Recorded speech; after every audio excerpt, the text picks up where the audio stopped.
जय हिंद दोस्तों, मैं नवीन शर्मा आप सभी का स्वागत करता हूं। आशा करता हूं आप सब एकदम अच्छे हैं, एकदम बेहतरीन हैं। एक बार सारे प्यारे दोस्त बताएंगे आप सब कैसे हैं। उम्मीद करूंगा एकदम बेहतरीन होंगे, एकदम शानदार होंगे।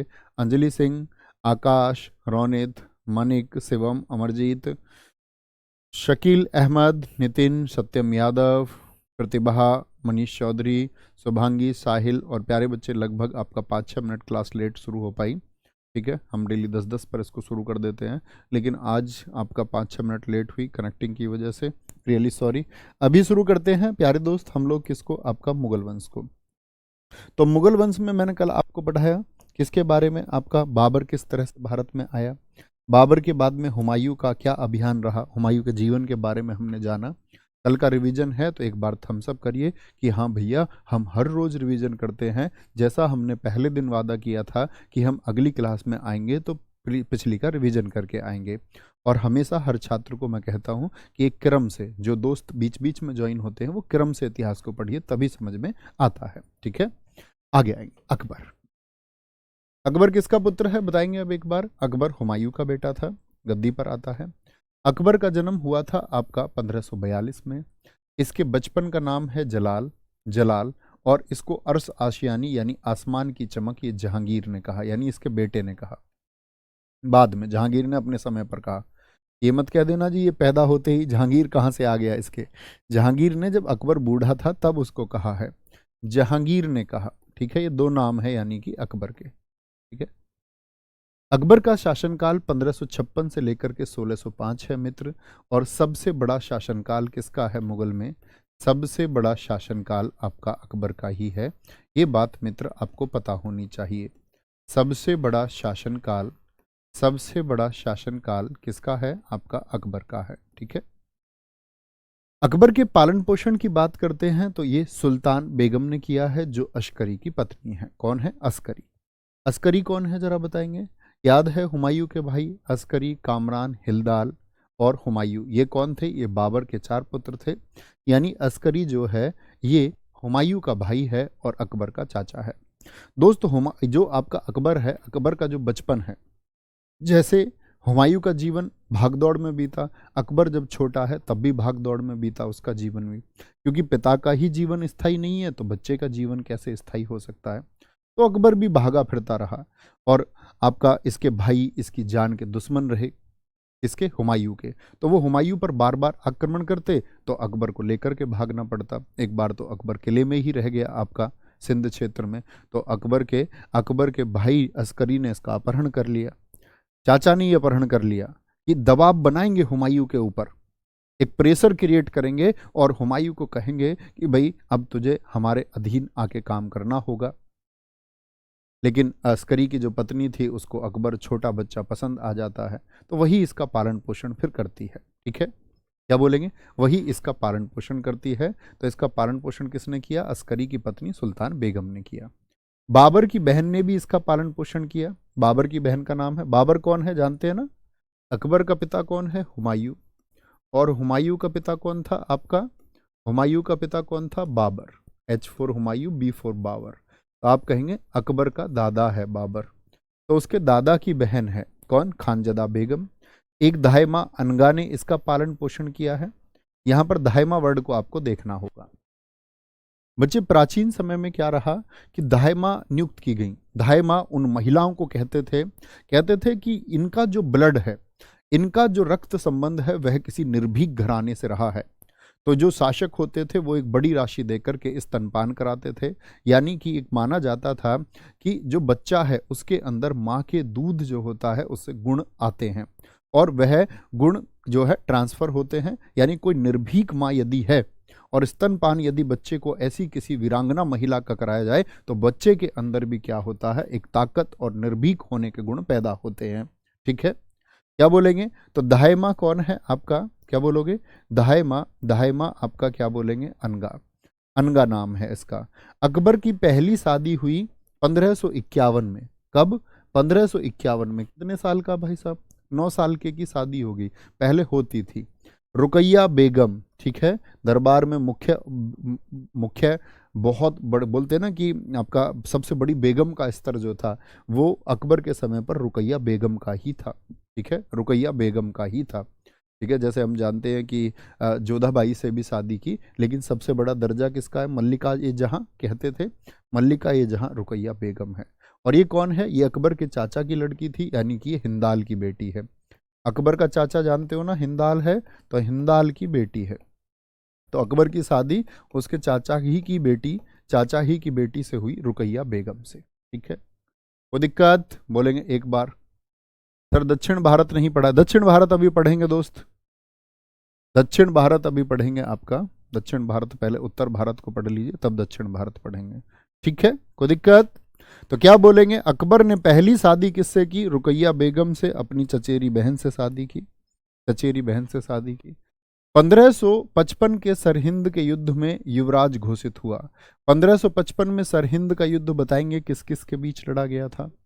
कल मैंने आपको बताया, जिन बच्चों ने रिवीजन किया होगा, जो सिलेक्शन के दावेदार बच्चे हैं वो जानते होंगे कि भैया 1555 में हुमायूं वापस आया 15 साल के बाद में, और उसने संघर्ष किया दिल्ली को वापस पाने के लिए। तो सिकंदर शाह सूरी, जो सूरी वंश का शासक था, उसको हराया। अंतिम द्वितीय सम्राट था सूरी वंश का। और यहीं पर सरहिंद युद्ध जैसे ही जीता हुमायूं ने, तो अकबर को युवराज घोषित किया। अकबर की माता का नाम हमीदा बानो बेगम है, जिसको मरियम मकानी के नाम से जाना जाता है। अकबर के 3 बेटे हैं, सलीम जिसको हम जहांगीर के नाम से जानते हैं। किस नाम से? जहांगीर से, और गद्दी पर यही आएगा। एक था मुराद और दानियाल, ये शराब पी के मर जाएंगे दोनों। मतलब मरेगा तो जहांगीर भी शराब पी के ही, वो भी एक बोलते ना कि नशे की प्रवृत्ति का व्यक्ति था। लेकिन इसके ये 2 बेटे तो इसके सामने ही मर जाएंगे अकबर के, नशे की वजह से। किसकी वजह से? बोलेंगे एक बार। Very good, very good. बोलेंगे एक बार। अच्छा सर, तो धाय माँ स्तनपान, हाँ दूध पिलाती थी। बहुत शाबाश, वेरी गुड, बहुत शानदार अभिषेक।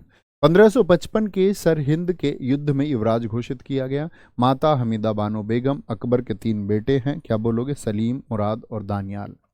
अकबर का शिक्षक है बच्चे अब्दुल लतीफ और सिराजी, 2 व्यक्ति हैं। दरअसल में आप सब लोग जानते होंगे अकबर अनपढ़ था, यानी उसको पहले भैया क्या पीएचडी की डिग्री मिलती थी व्यक्तियों को? क्या पहले कॉलेज की डिग्री मिलती थी? पहले कॉलेज की डिग्री नहीं मिलती थी, लेकिन शिक्षक आते थे सिखाने राजघरानों में। तो ऐसे ही अकबर का शिक्षक बुलाया गया। ईरानी विद्वान था, बहुत जाना माना विद्वान था अब्दुल लतीफ। उसको कहा गया कि वह अकबर को शिक्षा दीक्षा दे, अकबर को पढ़ाए। अकबर को पढ़ाने की तो कोशिश की गई, लेकिन अकबर की बुद्धि ठप थी, अकबर की बुद्धि में कुछ ना आया।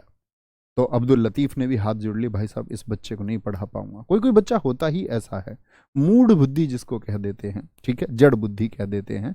जैसे आइंस्टीन को मना कर दिया था उसके स्कूल वालों ने कि जिसको नहीं पढ़ा पाएंगे, जड़ बुद्धि है। ठीक है, तो किसी भी बच्चे को ऐसा समझ लिया जाता है। ठीक है, लेकिन अकबर भैया कहते हैं कि ज्ञान बहुत था उसको। तो अकबर ने मेरे दोस्त जीवन में ये प्रयास किया, और तुम भी सीखना इस बात को। अकबर एक बात समझ गया कि शिक्षा का और सीखने का बहुत महत्व है। मैं खुद नहीं पढ़ सकता, लेकिन मैं पढ़ने वालों को तो अपने पास रख सकता हूं। वो बोल के तो कुछ सुना सकते, मैं पढ़ नहीं सकता, लेकिन सुन तो सकता हूं।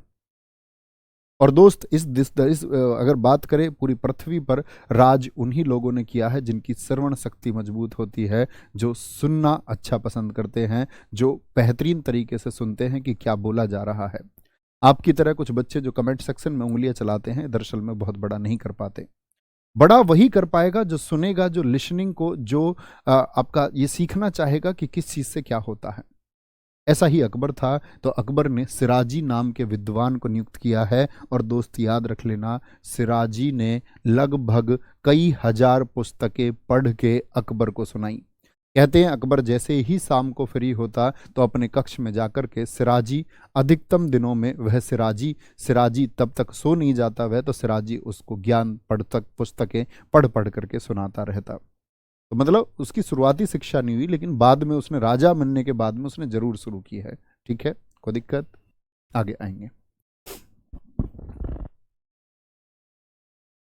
अकबर का जो राज्याभिषेक है वो पंजाब के गुरदासपुर जिले के कलानौर स्थान है, प्लेस है, कलानौर स्थान का नाम है।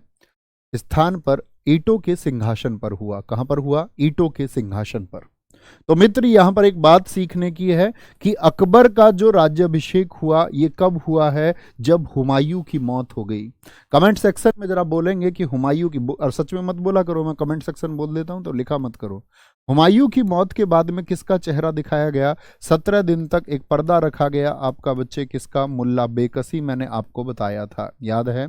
मुल्ला बेकशी। तो अकबर के सामने ये खबर दी जाती है कि तुम्हारे पिता हुमायूं की सीढ़ियों से गिर के मौत हो गई है, अब तो दिल्ली की गद्दी के वारिस तुम ही हो और दिल्ली की गद्दी तुम ही को संभालनी है। लेकिन अकबर इस समय पर कहाँ है? पंजाब का गवर्नर है, पंजाब का। तो पंजाब का गवर्नर है, तो मुझे बताएं इसकी उम्र कितनी है इस समय पर? 13 वर्ष कुछ महीने हैं। 13 वर्ष कुछ महीने का अकबर है, जिसको जाकर के कौन कहता है आपका, ये खबर इसको देता है बैरम खां। कौन? बैरम खां इसको ये खबर देता है। ठीक है, ये बात याद रखेंगे। बैरम खां ने कहा कि भाई अब अंतिम सॉल्यूशन यही है कि तुमको गद्दी संभालनी होगी। लेकिन मैंने कहा था दिल्ली की गद्दी को किसने हथिया लिया था? दिल्ली की गद्दी पर अंतिम हिंदू सम्राट कौन है? दिल्ली की गद्दी पर अंतिम हिंदू सम्राट कौन है? क्या बोलेंगे? अकबर का राज्याभिषेक हुआ और इसकी विधि यहां पर पूरी किसने? अब्दुल काशिम ने पूरी की। और अकबर का संरक्षण किया किसने? बैरम खान ने। 1556 से लेकर के 1561, जिसको कई जगह 1560 भी लिखा होता है। ये कौन है? बैरम खान, जिसको हम खान बाबा के नाम से जानते हैं, खान बाबा के नाम से जानते हैं। यानी अकबर इसको अपने पिता के समान आदर देता था। अकबर कहता था कि यू आर माई फादर, तुम मेरे पिता हो, मेरा जीवन तुमसे है। क्योंकि अकबर गद्दी पे बैठने लायक नहीं है, तो उसको संरक्षण की जरूरत है, एक सुरक्षा की जरूरत है। तो उसको सारे दिशा निर्देश अब उसके जीवन भर किसने दिए? वो आपका जीवन भर से मतलब शुरुआती जीवन के 4 वर्षों में जिन्होंने अकबर को शासक बनाया, वो उसको दिए हैं आपका बैरम खान ने। समझने की बात होगी मित्र क्या होता है कि पानीपत का दूसरा युद्ध होता है, और यहां पर आपको समझनी होगी कहानी। मैंने कहा अकबर इस समय पर कहां पर है? आप कहेंगे भैया जो दिल्ली की गद्दी थी, इस समय दिल्ली पर कौन आ चुका है? दिल्ली पर हेमू आ चुका है। और दिल्ली पर हेमू ऐसे ही नहीं आया कि हल्के फुल्के तरीके से आ गया। हेमू लेकर के आया 1500 हाथी, 1500 हाथी, ठीक है, 300 तोप, 300 तोप, और आपका साथ में 1.5 लाख की सेना। इतनी विशाल सेना है हेमू के पास में। और हेमू ने क्या काम किया? हेमू ने बोला कि इस 1.5 लाख में से उसने मुसलमानों का भी समर्थन प्राप्त किया, और 60,000 मुस्लिम सैनिक भी इसने अपनी तरफ किए। अब जो ये 60,000 मुस्लिम सैनिक किसकी तरफ है? आपका ये दोस्त आपका हेमू की तरफ है। तो हेमू ने यहां से मुगलों के जितने भी समर्थक थे उन सब को खदेड़ दिया 7 दिन में। 7 दिन में। इस समय अकबर कहां पर है? आप कहेंगे अकबर इस समय भैया, अकबर है इस समय पंजाब में। कहां पर है अकबर? पंजाब में। छोटा बच्चा है, कोई बेहतरीन गवर्नेंस नहीं है उसके पास, बोले हथियार नहीं है उसके पास, वो बाबर की तरह लड़ाका भी नहीं है। जैसे बाबर एक बेहतरीन तलवारबाज था, वो एक बेहतरीन लड़ाका भी नहीं है। तो 5 नवंबर सन 1556 को फाइट करनी है। और फाइट कैसे करे? क्योंकि इस समय पर बैरम खान ने तो कह दिया ईंटों के सिंहासन पर बिठा के कि अकबर तुम राजा हो, लेकिन अकबर के पास इस समय 1 इंच जमीन नहीं है, क्योंकि दिल्ली का उसका जो क्षेत्र है वो हेमू घेर चुका है। यानी अकबर के पास अब अकिंचित, बोलते ना कि उसके पास अब कुछ नहीं है, अकिंचन की स्थिति में है, कुछ भी नहीं है। और इसके जो साथी जो इसका सहयोग करते सब लोग इस समय भाग रहे हैं, छोड़ छोड़ के भारत को, सारे मुगल भाग रहे हैं। और हेमू ने स्टेटमेंट दिया यहां पर कि तुम जो ये मुसलमान लोग हो, तुम भारतीय मुसलमान हो, और ये जो मुगल हैं ये आपका तुर्क मुसलमान है, इन तुर्क मुसलमानों को यहां से खदेड़ना होगा। भाई ये हवा ऊपर कर दे, आंख में लगती है जलन बहुत तेज। ये जो तुर्क मुसलमान हैं इनको यहां से खदेड़ना होगा, और भारतीय मुसलमानों ने उनकी सहायता की और सब लोगों को खदेड़ दिया गया। अब कैसे युद्ध लड़ा जाए जब साथ में ना सेना है ना साथ देने वाले हैं? तो यहां पर मित्र एक काम किया, एक मित्र काम किया यहां पे बैरम खान ने। बैरम खान ने एक चाल चली। बैरम खान ने बोला कि ये जो लोग भाग रहे हैं ना छोड़ छोड़ के, सब लोग भाग रहे थे, और ये लोग कह रहे थे यार भारत में तो इस्लामिक साम्राज्य खत्म हो चुका है, अब फिर से हिंदू साम्राज्य वापस आ चुका है। अब क्योंकि हिंदू सम्राट था हेमू, उन्होंने कहा अब यहाँ पर मुस्लिम साम्राज्य के लिए जगह नहीं बची। लोगों के अंदर ये मैसेज गया, सब भाग रहे हैं छोड़ छोड़ के, तो वो कह रहे हैं कि सिंध चलते हैं और वहां चल के अपनी साम्राज्य बनाएंगे। तो इन लोगों को नीड कर रहा था एक आपका मलिक टार्डी, जो इन लोगों का नेतृत्व कर रहा था कि वहां सिंध में जाकर के कुछ अच्छा करेंगे, इंडिया को छोड़ लो। और ये मलिक टार्डी, इसको दिल्ली में प्रभार सौंपा गया था कि हुमायूं की मौत के बाद तुझको फाइट करनी है दिल्ली में, लेकिन ये भाग गया। तो बैरम खान ने कहा अकबर से, भाग रहे लोगों को कुछ सबक सिखाना होगा, तो मलिक टार्डी की इसके शिविर में हत्या करवाई गई, ताकि भाग रहे लोगों में ये मैसेज जाए कि भाग कर भी बचोगे नहीं, भाग कर भी बचोगे नहीं, हत्या की जाएगी, इससे बेहतरीन तो लड़ लो। तो यहां पर इस तरह से ये मैसेज दे करके उसने 20,000 लड़ाकों को इकट्ठा किया, और वो 20,000 लोग अकबर के लड़ते हैं 1.5 लाख की सेना हेमू से। भैया हेमू एक बहादुर प्रशासक था, सेनापति भी बेहतरीन था, सेना भी बड़ी थी, हाथी भी बहुत थे, तोप भी बहुत थी। तो आप कहेंगे फिर हेमू क्यों हार गया इस युद्ध को? तो अकबर वर्सेज ये हेमू युद्ध हुआ। हेमू जो अली आदिल शाह का सेनापति था, जीता कौन है मित्र इसमें? अकबर जीता है। क्या बोलोगे? अकबर इसमें जीता है। यहाँ पर एक इंपॉर्टेंट बात होगी आप लोगों को, यहाँ पर एक भूल हुई हेमू से। भूल क्या हुई हेमू से कि ये जो लोग भाग रहे थे ना छोड़ छोड़ के, अगर हेमू इस समय पर दिल्ली की गद्दी पर बने रह के अपनी सेना को वहां बेहतरीन तरीके से सेट कर लेता तो हेमू हमेशा शासन कर जाता। लेकिन हेमू दूरदर्शी नहीं था। उसने कहा जो लोग भाग रहे हैं इन सब को ढूंढो, और सारी की सारी सेना, ज्यादातर सेना इन सब के पीछे घाटियों में लगा दी कि ढूंढ ढूंढ के इनको मारो। और जबकि इस समय तुर्क जो मुसलमान थे, जो इन अपने आप को मुगल कहते थे, वो छिपे छिपे फिर रहे थे, दिल्ली में ना के बराबर लोग थे। इस समय पर हेमू को दिल्ली को कंट्रोल करना था, लेकिन हेमू मेरे मित्र कहाँ अपनी सेना को भेज देता है बाहर। एक भूल ये हुई हेमू से।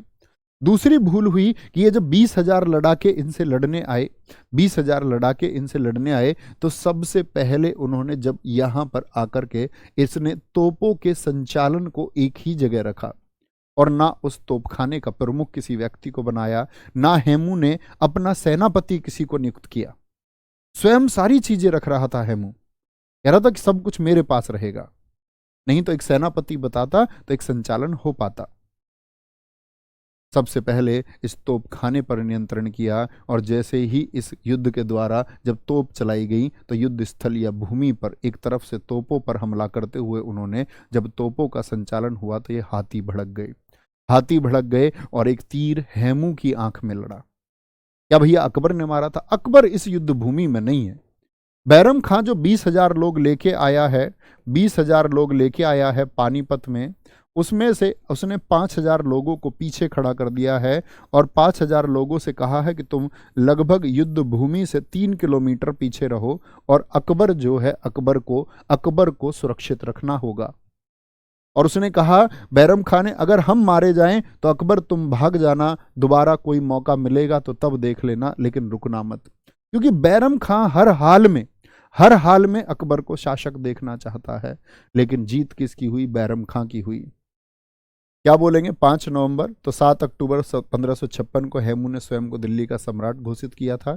5 नवंबर को क्या बोलोगे? 5 नवंबर को युद्ध हुआ, अकबर इसको जीता। ठीक है। बैरम खां संरक्षक रहता है, और बैरम खां जो है, बैरम खां, क्योंकि अब बताओ अकबर गद्दी पर किसकी वजह से आया? तो आप कहेंगे अकबर गद्दी पर जी बैरम खां की वजह से आया है, तो अकबर को एहसान मानना चाहिए बैरम खान का या नहीं?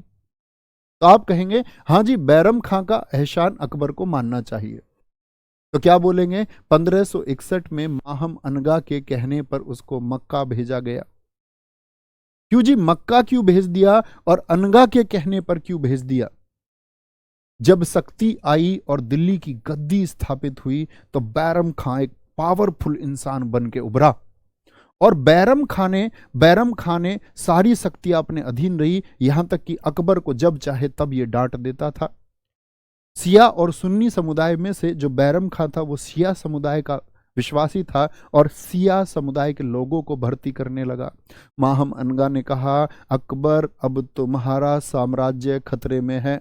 बैरम खां अपने लोगों को सेट कर रहा है, बैरम खां अपने लोगों को स्थापित कर रहा है। और साथ में कहा कि जो ये बैरम खां था, इसने धन पर भी अपना नियंत्रण रखा। अकबर के भी अपने खर्चे इसकी मर्जी से जाते थे और छोटी छोटी चीज के लिए ये दंड दे देता था। जैसे एक बार हाथी जो है, हाथी इसका थोड़ा तिरछा चल गया तो हाथी को चलाने वाले महावत को इसने फांसी की सजा दे दी। बैरम खान ने मतलब कठोर शासन किया, इसने डर बनाया। इसके पीछे थॉट थी कि कहीं अकबर के खिलाफ कोई राजनीति ना हो, सब लोग डर के रहें और इतने में अकबर भी वयस्क हो जाएगा, जो बच्चा अकबर है वो थोड़ा बड़ा हो जाएगा। 14 साल का अकबर एक वयस्क हो जाए, कब 18 का हो जाए तो ठीक रहेगा। उस समय हालांकि 18 की जो उम्र है वो आधार नहीं रही होगी वयस्कता का। तो इसने बहुत सारे अपनी मोहर जारी करवा दी, अपने नाम से फरमान जारी करने लगा, मतलब राजा की तरह बिहेव करने लगा। तो अब तो लोगों को मौका मिला, लोगों को मौका मिला तो माहम अनगा और माहम अनगा के साथ में हमीदा बानो। हमीदा बानो और अकबर का क्या रिश्ता है जरा बताएंगे? तो हमीदा बानो बेगम कौन थी? इसकी माँ है। और हमीदा बानो बेगम, माहम अनगा और अदम खां, ये तीनों एक साथ हो गए। माहम अनगा के बेटे का नाम है अदम खां। क्या बोलोगे? सॉरी, माहम अनगा के बेटे का नाम है अदम खां। और ये माहम अनगा चाहती थी कि इसके बेटे का प्रभाव शासन में बढ़े।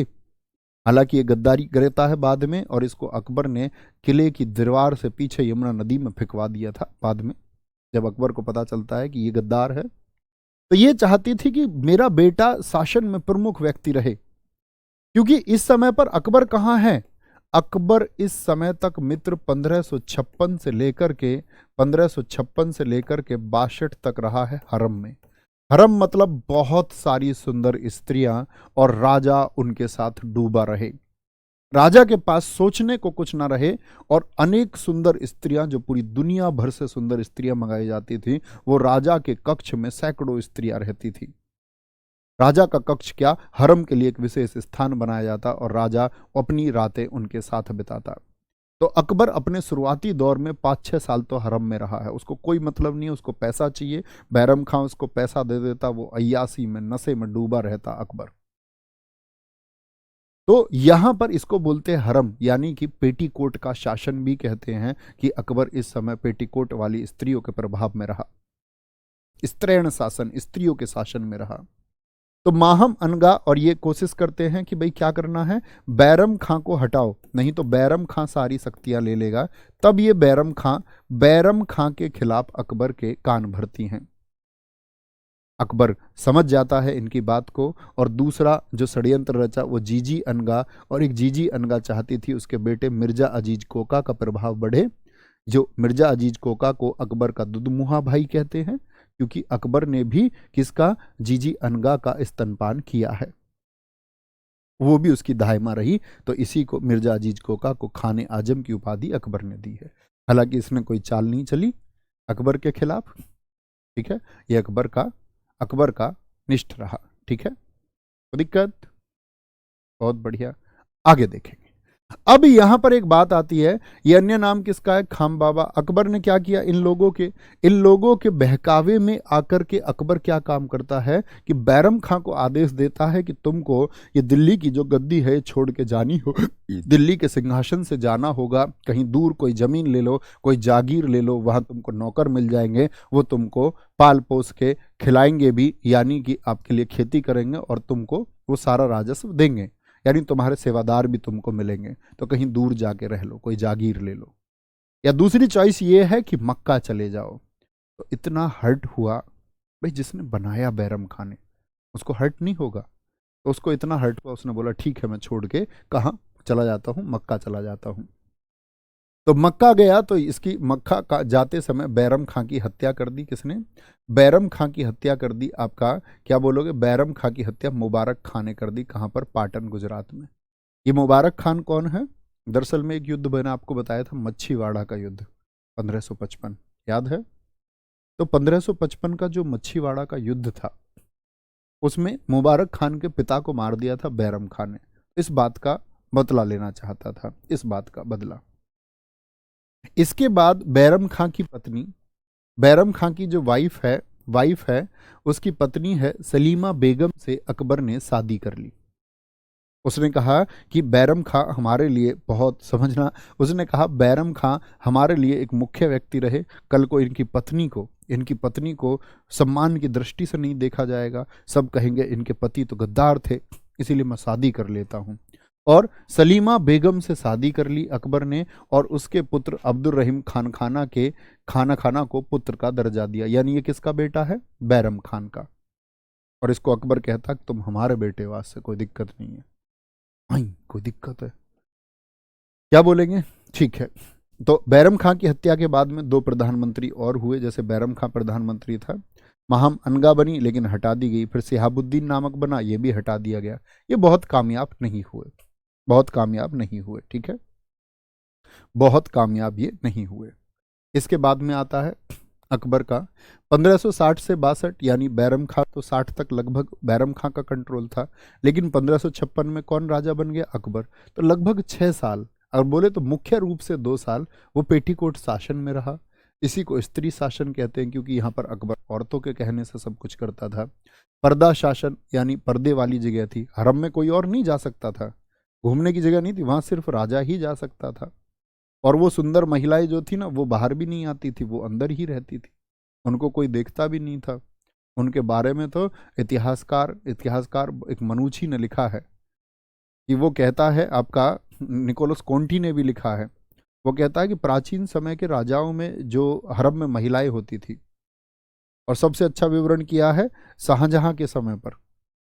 बर्नियर जो एक चिकित्सक है, डॉक्टर है, वो भी आता था, डॉक्टर आता था हरम में, क्योंकि महिलाएं जो ये बीमार होती थी तो इनको बाहर नहीं, इनके लिए डॉक्टर जाता था, वो इनको ठीक करता था कभी कोई बीमार है तो ये जो हरम की महिलाएं अक्सर बीमारी का नाटक बनाती थीं, क्योंकि इनको राजा के अलावा अन्य कोई पुरुष दिखता ही नहीं था, इतनी सारी महिलाएं, अकेला राजा,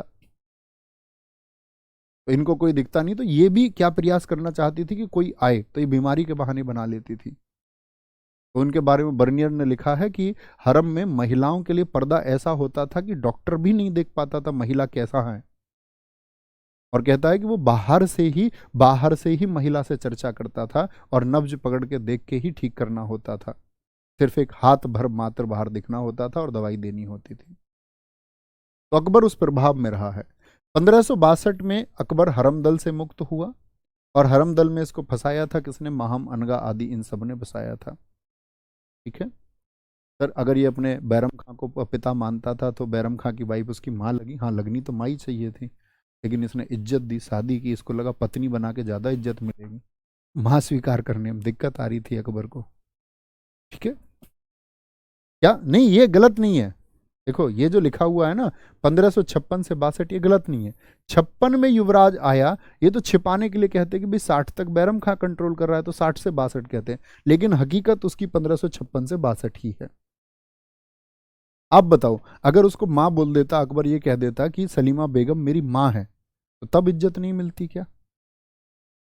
या बोल देता अब्दुल रहीम खाना महाराज का भाई है, तो तब उसको प्रतिष्ठा या इज्जत नहीं मिलती क्या? बताएं आप ही लोग। तो 1562 में अकबर हरमदल से मुक्त हुआ। यहाँ पर अकबर ने बाल विवाह पर रोक लगाई, दास प्रथा सबसे ज़्यादा पूछी जाती है, इसको बोलते दातीज। दास प्रथा बहुत इंपॉर्टेंट है। तीर्थ यात्रा कर, हिंदुओं की तीर्थ यात्रा पर जो कर लगता था उसको ख़त्म किया, और यानी कि जजिया को भी ख़त्म किया 1564 में। तीनों वर्ष मेरे दोस्त बहुत इंपॉर्टेंट हैं। जजिया को अकबर ने कब खत्म किया था? 1564 में, और अकबर के खिलाफ इस समय पर ही पहला विद्रोह भी हुआ, बोलेंगे, ठीक है।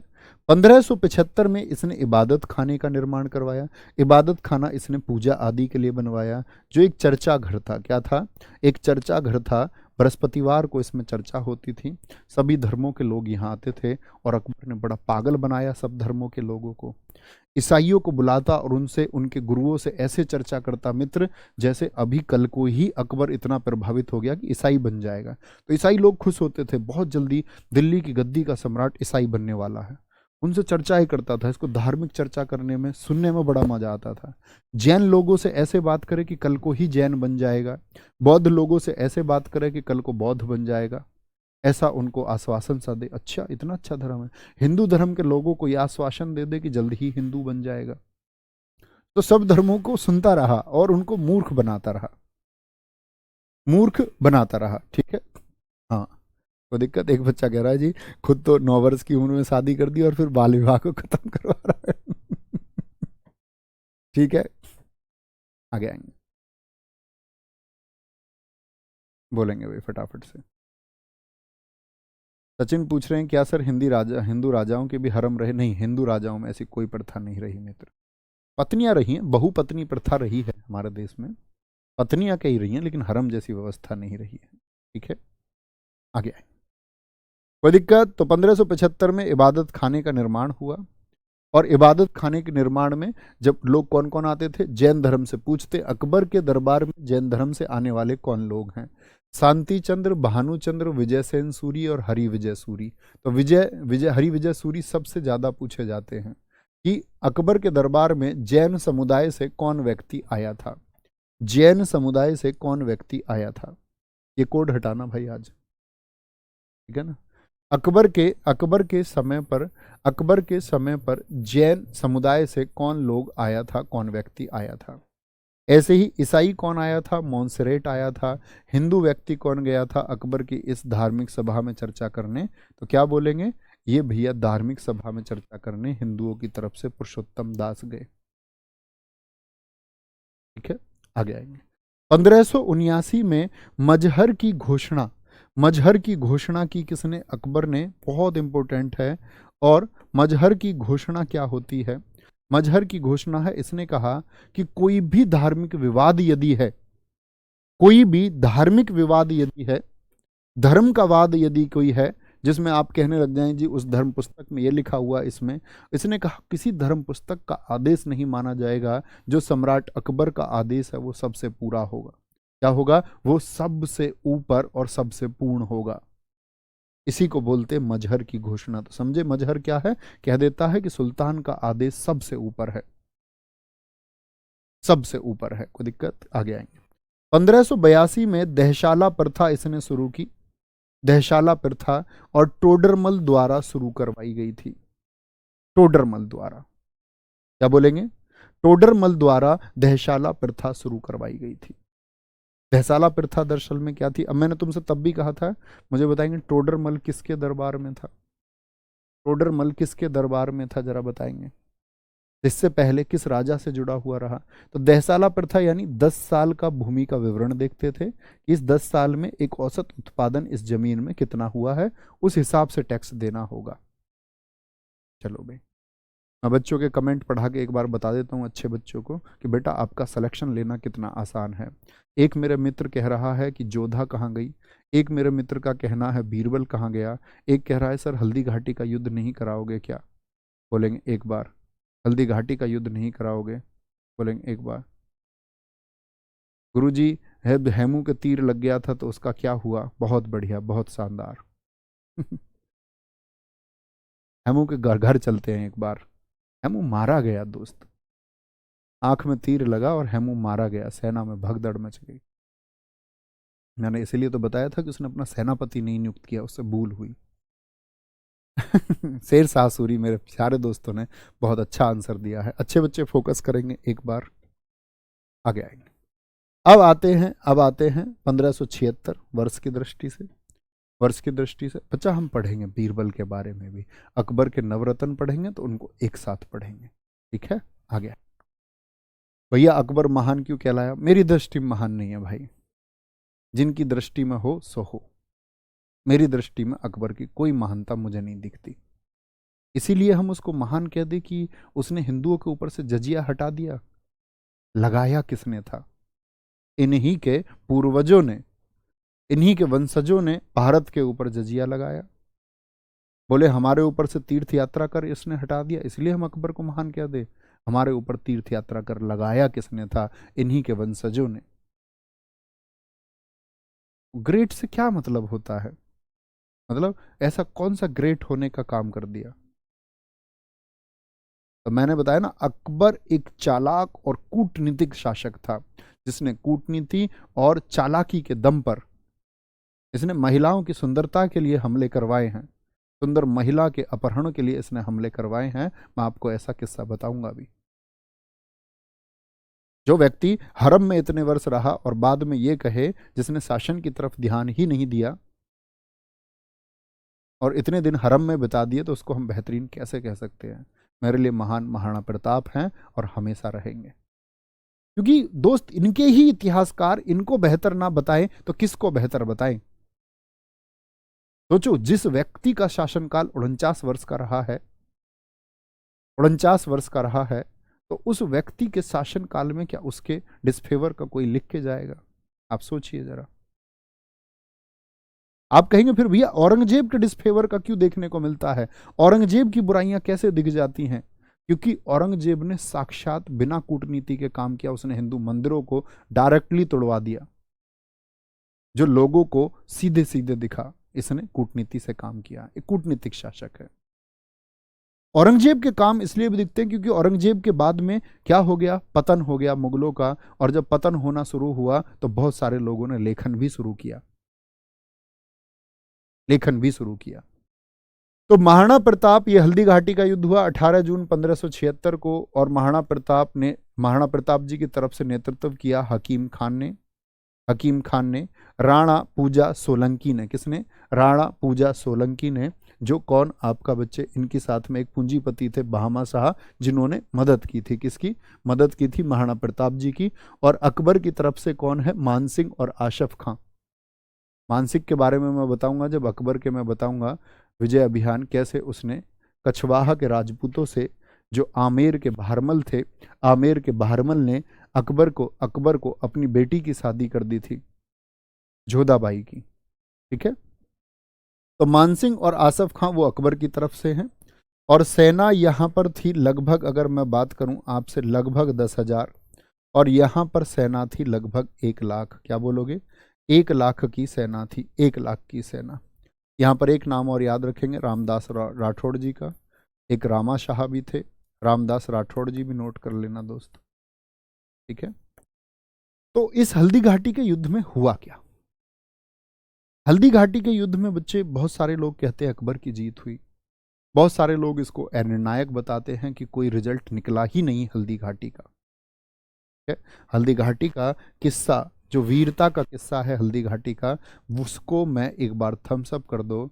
एक दोस्त, जैसे आप लोग गाने सुनते होगे, मैं भी गाने सुनता हूँ, मैं भी सुनता था, अब नहीं सुनता हूँ, वो बात अलग है।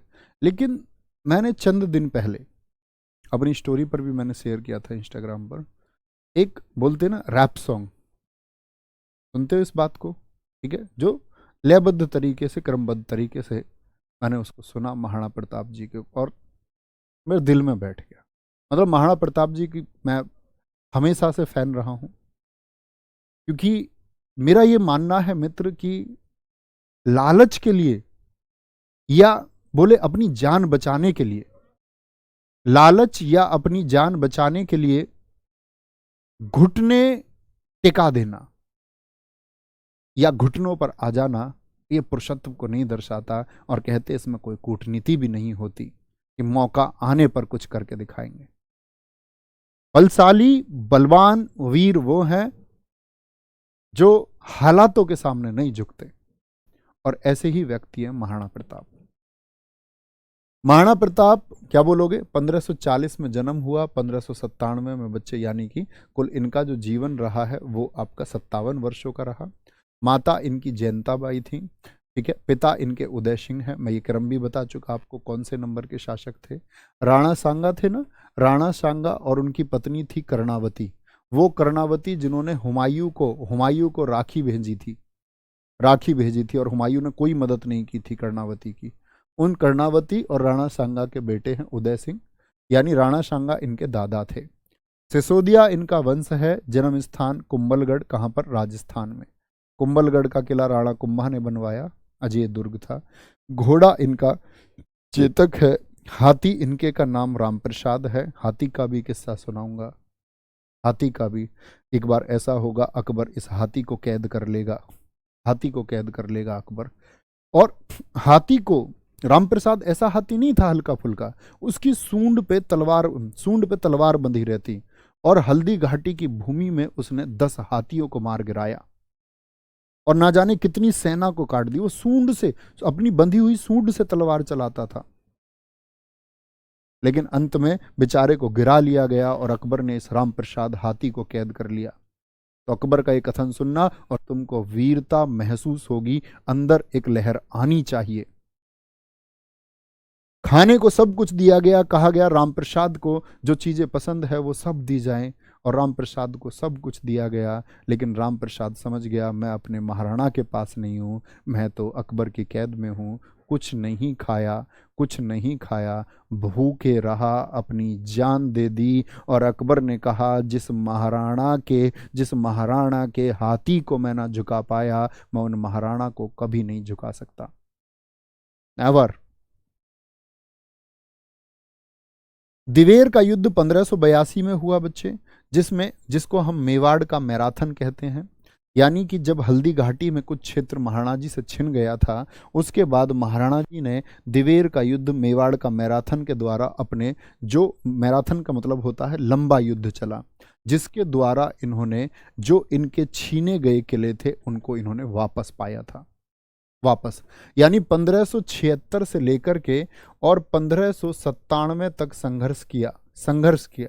लेकिन अकबर के सामने कभी ये अकेला मेवाड़ का ऐसा घराना था जिसने इस मुगल सल्तनत, और कहते हैं उस समय अकबर इस दुनिया का सबसे शक्तिशाली शासक था, उसके सामने घुटने नहीं टिकाए। महाराणा प्रताप जी के बारे में दोस्त जानना और थोड़ा सा महसूस करना। स्ट्रक्चर आप देख पा रहे होंगे, ये चेतक घोड़ा है, और चेतक घोड़ा नहीं था, महाराणा प्रताप जी का भाई था। हल्के नीले रंग का घोड़ा चेतक, इस पे महाराणा जी सवार, 7.5 फीट का कदन, 7.5 फीट की हाइट, 7.5 फीट, आप समझ सकते, बड़े बलशाली थे। 60 इंच की छाती, एक हाथ में भाला 80 किलो का, यानी 2 मन का भाला एक हाथ में, 80 किलो का भाला। कहते महाराणा जी जब लड़ते तो 2-2 व्यक्तियों को अपने भाले पर उठा लेते, इतनी असीम ताकत। आप समझ सकते हैं 7.5 फीट हाइट और बहुत बलशाली शरीर, तो कितनी अदम्य ताकत रही होगी। बैलेंस भाले का कुछ इस तरह से बनाते कि तलवार 10 किलो की और उसके साथ ही 70 किलो की ढाल इस साइड और 80 किलो का भाला इस साइड, बैलेंस करके चलते। 10-10 किलो के लोहे के बने हुए जूते। और ये कथन था इनका, अकबर जिस दिन मेरे सामने आया, अकबर के एक तलवार से 2 टुकड़े कर दूंगा। छोटा सा अकबर इतना भयभीत रहता अपने पूरे जीवन काल में उसने सिर्फ चिट्ठियां लिखी महाराणा जी को कि तुमको ये शर्त स्वीकार कर लेनी चाहिए। तब उसने उन पर घेराबंदी की जब उन्होंने शर्तों को स्वीकार नहीं किया। महाराणा जी के साथ सेना नहीं है बहुत बड़ी, वो तो भीलों के साथ हैं। राजस्थान की जो भील जनजाति है, वहां जो बंजारे हैं, उनको उन्होंने ट्रेंड किया है। तो युद्ध हुआ हल्दी घाटी का, और इतना भयंकर युद्ध हुआ हल्दी घाटी का दोस्त, आप समझ ही सकते हैं। एक तरफ 1 लाख और एक तरफ लगभग 10,000, जिसके बारे में कुछ लोग 9,000 लेखक भी लिखते हैं। महाराणा जी इस युद्ध में घायल हुए तो एक इनके जो बहुत वफादार थे, झाला सिंह, कभी तुमने नाम सुना हो, झाला सिंह इनका मुकुट पहन के इसी युद्ध में लड़े। युद्ध भूमि से ये अलग गए, बाद में घास की रोटियां भी इनको खाने को मजबूर होना पड़ा। और ऐसी स्थिति आई कि अपने बच्चों को घास की रोटियां खाते हुए जब एक राजा ने देखा तो कलेजा पसीजा, मन आया कि संधि का प्रस्ताव लिख दूं। राणा की पत्नी ने कहा, कैसी बात करते हो, तुमको लड़ना होगा, अब वचन देते हैं। तो उसी की कुछ पंक्तियां हैं जो मैं सुनाना चाहूंगा तुम्हें। और मेरे दोस्त महसूस करना, एक बार आंख बंद करके बैठ जाइए और पूरा महसूस होना चाहिए। हल्दी घाटी समर भयंकर मृत्यु का एक तांडव था। राजपूती माँ के जायों में मरने का शौक कहाँ कम था। जो दुश्मन उनकी ओर बढ़े बीच से फाड़ दिया करते, जो एक हाथ कट के गिरा तो दूजे हाथ से वार किया करते। झाला ने देखा प्रताप हैं अपने घिरे हुए, राणा प्रताप जी घिरे हुए हैं मेवाड़ धरा की आज़ादी पर प्रसन्न चिन्ह से खड़े हुए। रण में पहुंचे बोले राणा मुकुट मुझे दो, आज है बारी मेरी मातृभूमि पर मर मिटने दो। प्रताप के सिर से उठा मुकुट बोले राणा तुमको जाना होगा, यानी वो घायल हैं, उनको भेज रहे हैं कि तुमको अभी लड़ना है, ये युद्ध यहीं खत्म नहीं होता। बोले वीर गति नहीं पा सकते, माटी का कर्ज चुकाना होगा। ये वो स्थिति है जिस समय पर चेतक घोड़ा उछल के, चेतक घोड़े के पैर में भी चाबुक बंधे रहते और वो उछल के मानसिंह के हाथी की तरफ जाना चाहता है, लेकिन मानसिंह के हाथी की सूंड के द्वारा क्या होता है कि चेतक का पैर कट जाता है, उसका पैर में घाव हो जाता है। चेतक घोड़ा घायल है, जो उनके मन का साथी है, उनका उनका एकदम मित्र जैसा, भाई जैसा, बोलते हैं कि चेतक समभाई है, तो वो नहीं है उस समय पर। तो कहते हैं कि तुमको अभी रणभूमि से जाना होगा। प्रताप के सिर से मुकुट उठा बोराणा बोले राणा तुमको जाना है, वीर गति नहीं पा सकते, माटी का कर्ज चुकाना है, माटी का कर्ज चुकाना है। और फिर कहते हैं कि जितना भी रक्त बहा सब अपने भाई बंधु हैं, जितना भी रक्त बहा सब अपने भाई बंधु हैं, और चुन चुन कर बदला लेना राणा सारा फर्ज निभाना है। रण से निकले राणा पीछे ही ताक रहे, रण से निकले राणा पीछे ही ताक रहे, लाशे ही लाशे लाशों से पटी धरा, मरते दम तक याद रहे, झाला का बलिदान व्यर्थ नहीं जाने पाए, मेवाड़ धरा स्वतंत्र हो, ध्वज केशरिया का मान रहे। चेतक बन सिंह यानी शेर दहाड़ता था, अरी मस्तक उसका टापता था, रुकने का तनिक भी नाम नहीं, चाहे घायल उसका पांव था, उसका पांव कट चुका है दोस्त, ठीक है। तो बोले कि वो नदी के पार लेके जा रहा है महाराणा जी को, और कहते बीच में विशाल नदी है, महाराणा सोच रहे हैं कैसे पार होगी या कैसे नहीं पार होगी।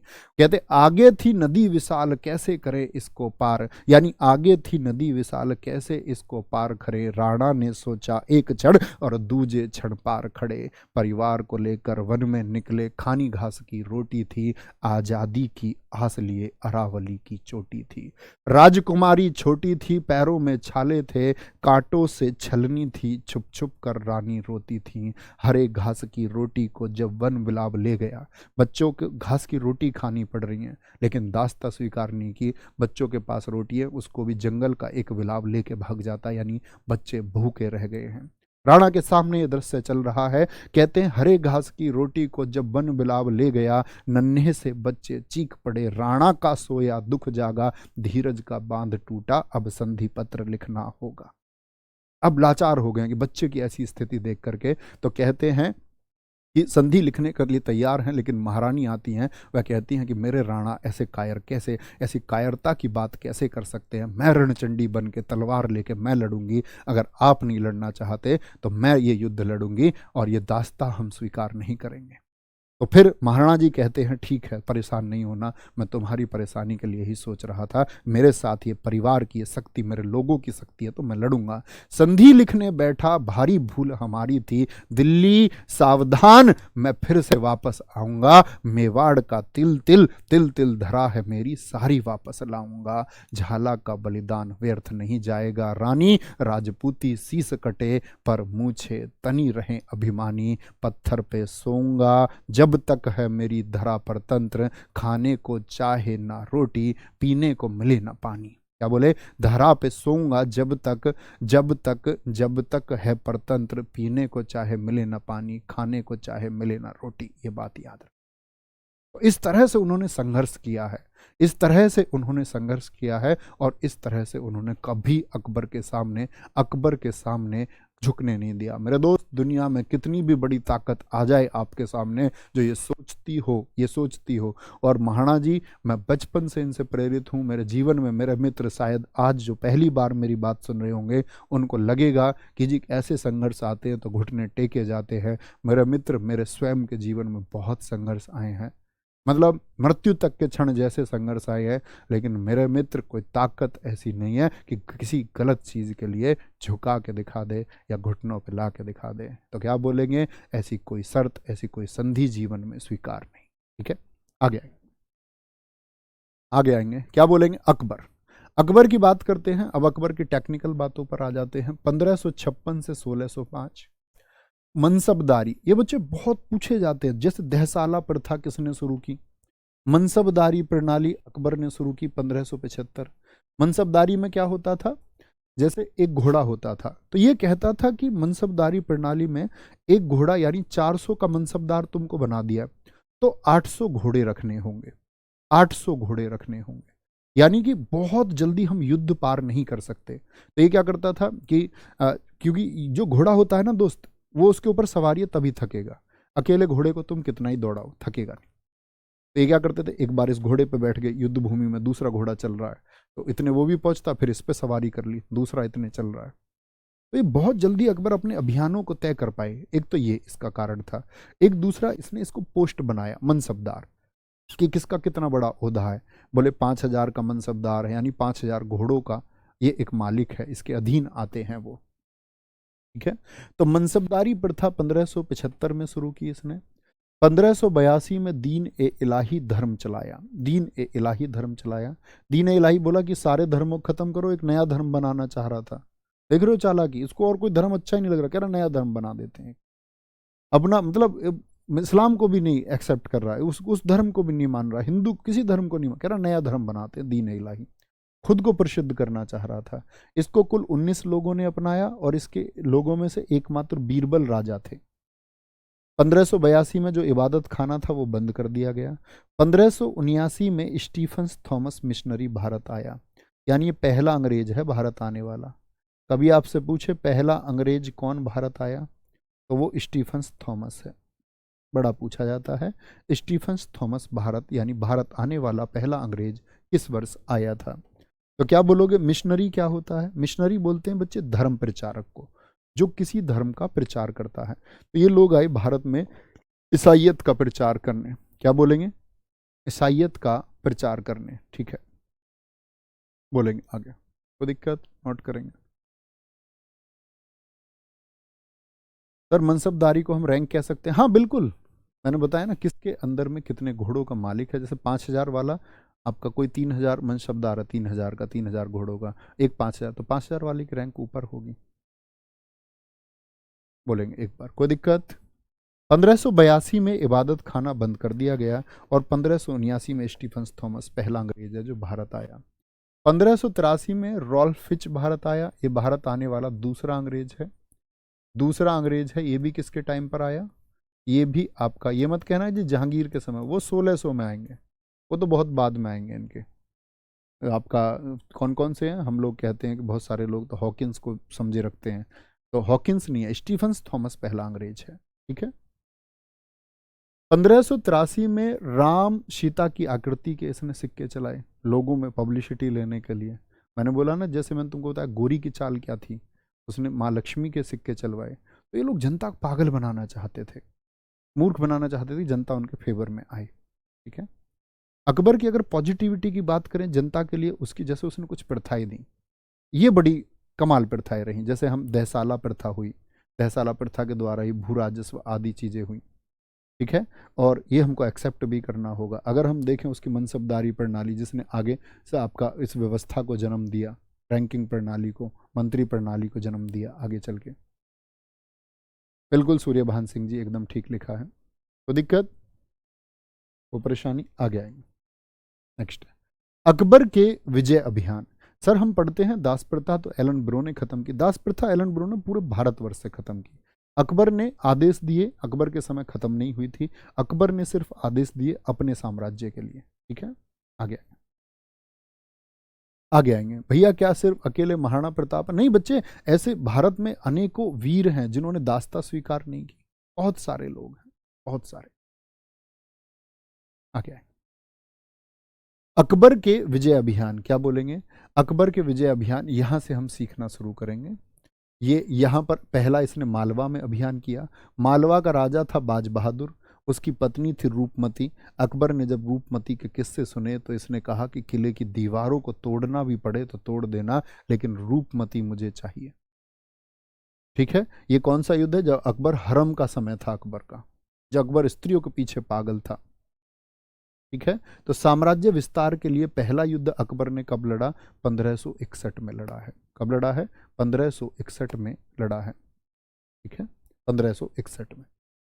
आगे आएंगे 1562 में इसने आमेर यानी कि राजस्थान को मिलाया, और राजस्थान का राजा था बिहारी मल, जिसको हम भारमल के नाम से जानते हैं।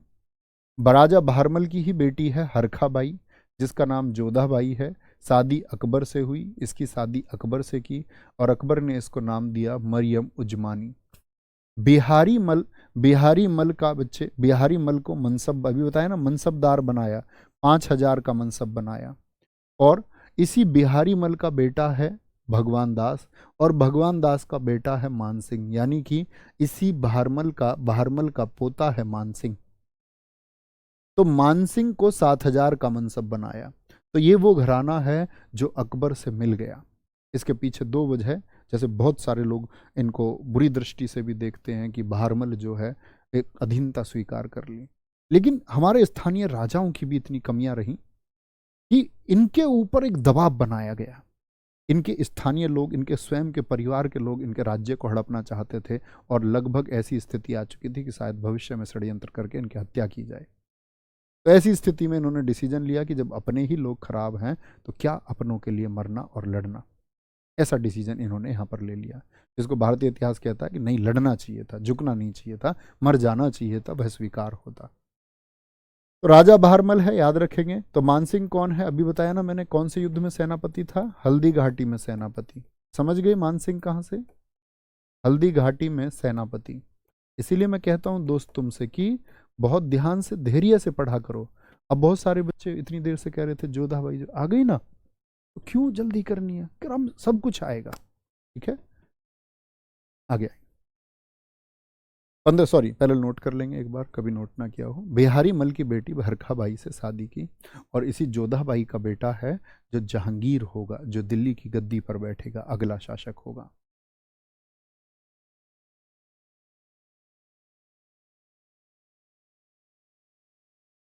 वेरी गुड, वेरी गुड, बहुत शानदार।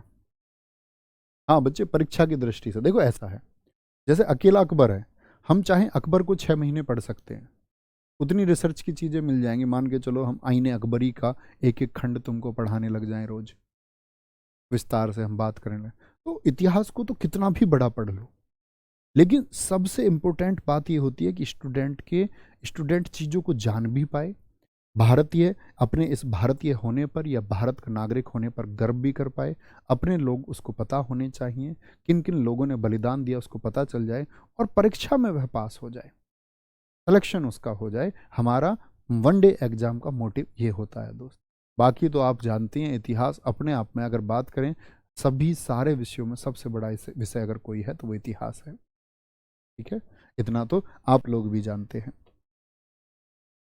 1564 में इसने आसफ खां के नेतृत्व में क्या जीता, गोंडवाना क्षेत्र को जीता, जहां की रानी कौन सी थी, मध्य प्रदेश के नीचे की तरफ रानी दुर्गावती थी। इनके पति संग्राम शाह थे जो एक्सपायर हो गए थे, और पुत्र थे इनके वीर नारायण। तो नेतृत्व यहाँ पर किसने किया, रानी दुर्गावती लड़ी थी। 1568 में इसने मेवाड़ पर अभियान किया, राणा उदय सिंह थे। यानी देखो ये किससे पहले है, हल्दी घाटी से पहले है कि नहीं है, हाँ जी। यानी जो महाराणा थे, महाराणा का तो राज्याभिषेक हुआ था 1572 में, उनसे पहले तो उनके पिता राणा उदय सिंह ही थे गद्दी पर, ठीक है। 1569 में रणथंबोर जीता।